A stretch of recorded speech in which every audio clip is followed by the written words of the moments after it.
Hello, welcome to Aviation 101 with Laura. Some of you guys have been watching me a while, some of you are brand new, but today I thought I would do more of a personal overview of how I got into aviation. Everybody's journey in aviation is different, but it sometimes is great to hear somebody else's story, and maybe it gives you encouragement, or maybe it prompts some other idea in your own journey. And so I want to just spend a little bit of time sharing my aviation journey. So I was born in Oshkosh, Wisconsin, the home of the Experimental Aircraft Association, big fly-in every summer called Oshkosh. And that's not really why I got into aviation, but it did help facilitate my love of aviation. Really, I liked airplanes because my parents took us on flights to Orlando, Florida occasionally to visit Disney World, and it was really fun to fly on various airlines. And I got interested in aviation from that. But then I facilitated my love of aviation through reading a lot of books at the library. There was a whole section on aviation accidents. I was extremely interested in reading about aviation accidents. I am pretty sure my parents maybe thought it was very weird. But I continued reading and studying and did a couple of Young Eagles flights with the Experimental Aircraft Association. Eventually, I was in high school and told my mom I wanted to be a flight attendant, and she kind of discouraged that idea. A professor in my high school said maybe I should become a pilot, and that really got me very interested in the idea of aviation. I probably should have thought of that before. I had read about Amelia Earhart. I knew about women pilots, but for whatever reason, I just hadn't really occurred to me. But after that teacher told me, maybe be a pilot, that is what I focused on. And so I started learning everything I could about aviation. I got a job at the Experimental Aircraft Association gift shop of the museum, mainly because my mom said maybe they would give me a scholarship, which they did eventually. It was really cool. I applied, and a bunch of the volunteers that I had been working with, they reviewed the applications and they knew me, and it was really cool. So I got a scholarship to help with my flight training. I went to the EAA Air Academy camp. That continued to foster my interest in aviation. It was a great opportunity to be there and work at a organization in aviation. So if you're interested in aviation and you're younger, you can get involved early. That's what I did. I really liked the idea of learning about that career beforehand. I started looking at colleges. This was in the late 90s. And so I essentially decided on LeTourneau University to go to college. And I decided I wanted to learn to fly. LeTourneau suggested don't learn to fly before coming here. And I would say I was very glad actually that I followed that advice. I did all my flight training at LeTourneau University. And I chose the school because there wasn't very many Christian aviation education programs, and I did not feel like I was going to be a missionary pilot. There are some schools at the time that were really geared toward mission aviation. I really thought I was going to be an airline pilot, and so I went to LeTourneau University. Very happy with that decision. Loved the environment. It's a smaller school, fantastic flight training. I got my private pilot certificate. I got all my certificates up through being a flight instructor, multi-instrument, and then partway through my flight training journey, basically middle of sophomore year, beginning of sophomore year, 9/11 happened. So those of you who are around then, you realize it was huge impact in the aviation industry. Industry shakeup. We had instructors who had left for airlines coming back to LeTourneau University to teach. And so when I graduated from LeTourneau University in 2004, there were not really any airline jobs unless you had 1,500 or 2,000 hours of flight time. So I got a job as a flight instructor.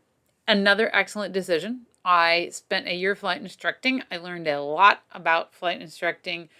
And I learned a lot about instrument flying because I had a lot of instrument students. And also I got to fly the Beech Duchess a lot, which was great. I got a lot of cross-country time with my students.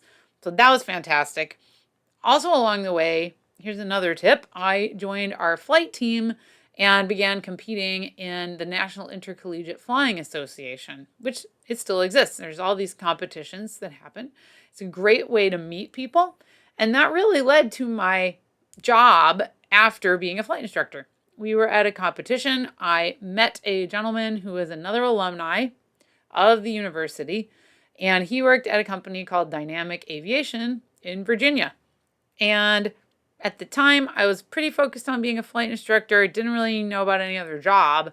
But along the way, some other things changed. I had gotten married during college. My husband, he graduated also with aviation degree and got a job as an aircraft mechanic. He was working nights. I was working days. We weren't really seeing each other very much. This is not a great situation. So even though I only had 500 hours and I didn't have my mechanic certificate, I applied to work at Dynamic Aviation anyway to fly the King Air as a survey pilot, even though I didn't meet the requirements on their website. None of the airlines were hiring. I figured, why not apply? I knew somebody who worked there. This is another hint. Aviation is small, so try to meet as many people as you can. And thankfully, I got an interview. So I went off to Virginia. They did hire me to work at Dynamic Aviation, and I began flying surveys in the King Air. Awesome place to get hours, build flight time. I could log PIC and multi and turbine, or at least turboprop, and that was fantastic experience. So after flying as a survey pilot, I would also just do whatever work they wanted in the hangar, and that was awesome. Again, just do whatever you are put in front of you and do it with a good attitude. I had a pretty good attitude, and people noticed that about me. And eventually my manager said, would I be interested in helping become the assistant manager? And he was going to train me to learn how to manage the operation. And I said, sure, that's great. I can learn more. It meant flying less, but I got to be home more. And so I moved into managing part of that operation, which was a great opportunity. Now, after a while of that, I ended up taking over his role when he left the company because he quit, and I think he was kind of helping me to be his replacement. And then I was on maternity leave when the airline industry entered my view, which you'd think, why would the airline industry enter your view? Well, because when I was on maternity leave, Dynamic announced that they were going to start their own charter airline with some MD-80s. And I was very excited because I kind of thought, well, I'll do whatever. I really want to work at an airline sometime. Didn't really know that I would ever get to work at an airline. But since the company I was working for was starting one, I figured I'd apply internally. And when I came back from maternity leave, they said, well, would you like to help write manuals? And I said, well, I like to write, actually. So yes, I will do whatever to work at your new airline. Sounds exciting. And they said, okay, great, but we also think you would be a great manager of dispatch if you were a dispatcher. And why don't we send you to dispatch school, and you can pick your school. We'll pay for you to get the dispatch certificate. So another tip is if a company offers you an opportunity to get extra training, especially for an FAA certificate that you can take advantage of, go ahead and do it.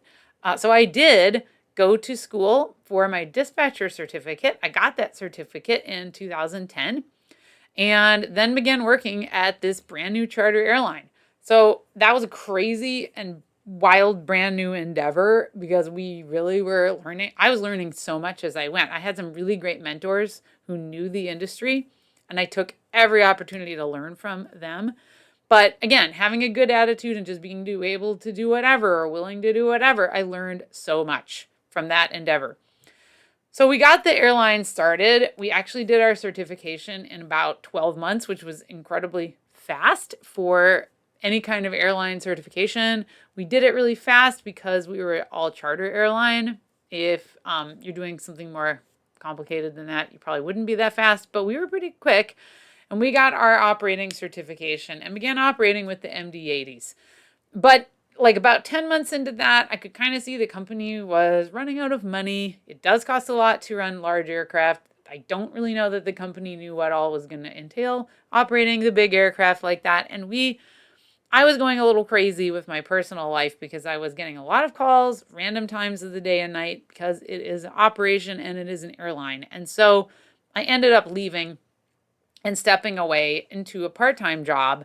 And again, like, don't burn your bridges with your old employer, because where I went back to work was where I had worked before, LeTourneau University.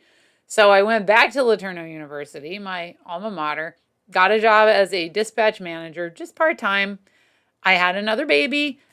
So my husband and I had more time together, which was great. But then ended up, eventually my manager was going to leave. My kids had gotten a little bit older, and I moved up into director of operations at LeTourneau. And that was a fantastic job because I could manage different parts of our operation, built the flight schedule, worked with our dispatchers, worked with maintenance, got a lot of experience working with people within a flight training environment. Again, was able to learn things, was able to, the school paid for me to get back to being current so I could do some flight instructing again with students. So that was a win-win situation. And then they said, well, you're already a dispatcher, so you could help us start a dispatch training program. And I was like, that's exciting. Okay, where do we start this? I was a little scared too, because I was like, I haven't done paper flight planning in a really long time. Can I still remember? Well, I did still remember. And it was very satisfying to teach aircraft dispatch. So now, fast forward to now, I eventually moved into a full-time faculty job, which I love. I get summers off. I get to teach aircraft dispatch. I get to work with students. I get to make an impact with helping them learn aviation. And it really led to starting this YouTube channel, which you're watching, or maybe you're watching this on TikTok, but help me get the word out about aviation and helping other people understand way beyond just my school. That was also through my employer, LeTourneau, who paid me to write some courses and make some videos about airline operations, which I did, and then released on YouTube, and then actually came back several years later to find people watching the videos. I had no idea people were watching my videos about airline regulations and operations, but they were. And that led to me continuing to produce this content and then eventually making online courses that you can get on my website, www.theaviationvault.com. So that kind of brings you to where I am in higher education. I love seeing where God guided me through the journey of, aviation industry tanking when I was in college, moving into actually, yes, working in an airline in a different role, and then now being able to work in education and help other people learn about aviation. So I have been so blessed, and I thank you, viewers, for all the kind comments, the subscriptions, liking and subscribing and sharing the content. I love helping you. Give me feedback. What else do you want to see videos about? But thanks for watching Aviation 101 with Laura. Have a great day.